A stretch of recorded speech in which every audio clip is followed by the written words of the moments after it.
Robert Moses was the security guard here at this Waffle House who fatally shot Anthony Warren. I'm live outside Heritage Elementary in Lake of the Ozarks, where just a few houses down from the back of the school, police discovered a house full of drugs.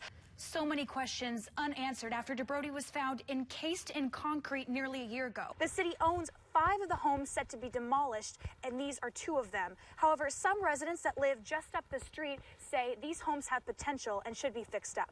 The first act of the night just finished up. They just got off the stage, and the doors open for the entire event tonight. Today in court, nearly a dozen people took the stand against James Hall. He faces an arson charge connected to a fire from December of 2014. Jennifer Wilson is a key witness for the prosecution. She says 41-year-old James Hall was hired to set a mobile home on fire, not knowing someone was inside. He did it, and it went up like a blaze of glory. The original complaint says Hall set fire to the mobile home, recklessly putting the person living there in danger. She survived but was injured. Wilson, the woman identified as JW in the probable cause statement, said she remembers a phone call with Hall and his boss, Mirdad Futahayem, also known as Mike. I remember hearing that he was getting ready to go do this, meaning that he was going to go do the arson. Futahayem is awaiting a trial of his own for other related crimes. The judge says closing arguments will happen tonight. KMU8 News at 9 and 10 will have more updates on this case. Reporting live in Columbia, Caroline Peterson, KMU8 News. It seems routine. Going to the pharmacy, picking up a prescription. I think it's important for patients to know that they need to advocate for themselves at times. When you pick up your meds, you usually pay a copay, which is a type of payment where your insurance company pays a portion of the cost and you pay the rest. But what is going on behind the counter that pharmacists are not legally allowed to tell you about? Chances are you won't know what's happening. You should be just very aware of what you're paying and why. KMU8 received dozens of documents from Missouri pharmacists showing, in some cases, insurance companies are upcharging you for some of the most commonly prescribed medications. Better examples. Pharmacists call it a clawback. A clawback is typically a patient is charged a specific fee based on their insurance company, and they pay that copay, and then the pharmacist provides a service. Problem is, some of the copays are exceeding what the actual cash price of the drug is. The most common insurance company in the documents, Cigna. Here's just one example. A patient paid about a $68 copay for their generic ADHD medication. The cash price, if you don't use insurance, is about $50. But with patients paying the copay, Cigna actually pocketed nearly $22 from the customer and pharmacy as a clawback. The pharmacy benefit manager, or PBM, is the middleman between the insurance company and the pharmacy.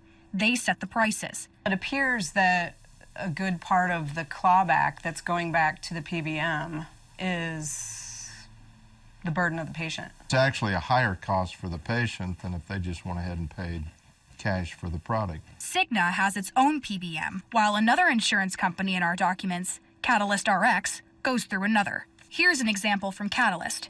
A doctor prescribed this medicine to treat a bacterial infection. The copay was about $67. But the pharmacist says they sell this drug for $19 cash. The patient could have paid about 4 times less money than they did, while the PBM walked away with $58. Pharmacists are required to collect the copay. But then, Pharmacy benefit manager comes in and grabs that difference between what the patient actually paid, their copay, and what they reimbursed the pharmacist. Here's another example of a clawback on generic Tamiflu. This patient paid a copay of $115, and the cash price for this drug is roughly $85. The customer could have saved $30. When it comes to the patient and pharmacy, nobody seems to win.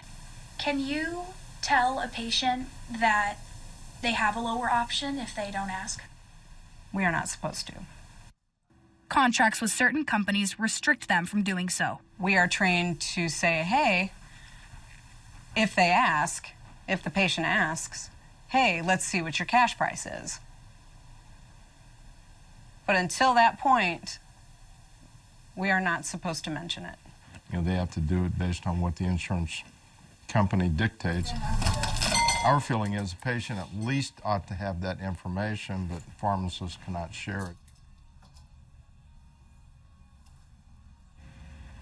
I reached out to Cigna and Optum Rx, which is the PBM associated with Catalyst. Cigna responded saying, in part, quote, a pharmacy should charge Cigna customers the lowest price available under their plans. We encourage pharmacists to share all options with customers as they struggle to manage the rising costs of prescription drugs.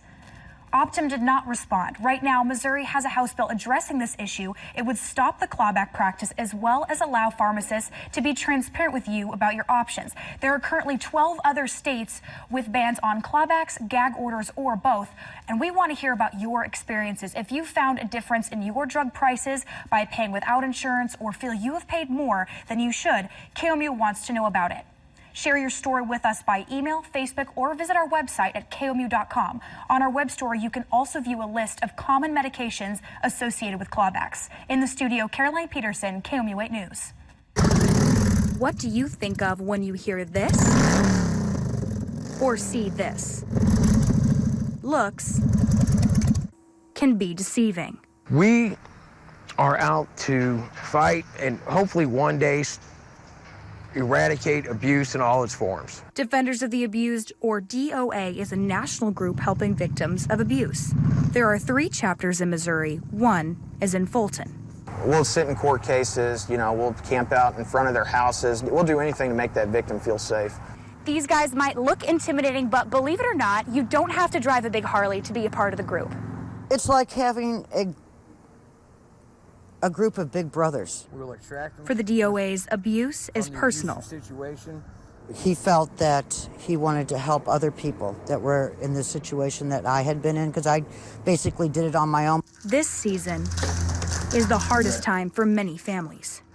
We adopt a family for Christmas. To help somebody who's in that position to grow with our community, that's what we want to do. So I'm pretty excited to get to play Santa Claus.